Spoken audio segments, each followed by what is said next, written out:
बुनियादी मकसद जो है वो जो हमारे यहाँ पे एथनिक मीडिया हमारे दोस्त हैं, भाई हैं हमारे मीडिया के, उनको कौंसल खाने की मुख्तलिफ जो एरिया का वर्क हैं, community counsellor work, community welfare work, उसके हवाले से उसमें जो हमने पिछले जनवरी 2023 से लेकर सितंबर 2023 तक मुख्तलिफ शो में काम किया, उसके हवाले से आगाही देना था। इसके अलावा जो हमारी कम्युनिटी को कुछ दरपेश मसाइल हैं जिसकी वजह से उनको मुश्किलात का सामना करना पड़ रहा है, उसके हवाले से उनको अवेयरनेस देनी है ताकि वो हमारा साथ दे सकें, हमारी आवाज़ बन सकें और इस मैसेज को कम्युनिटी लेवल तक फैलाएँ कि यहाँ पे मंशियात के हवाले से बेइंतहा सख्ती हो रही है। हमारी कम्युनिटी को इस हवाले से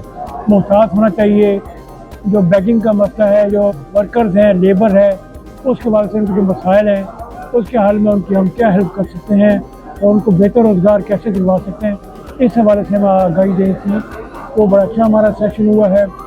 और हमने उसमें अपने लोगों को इसके बारे में आगाह किया है।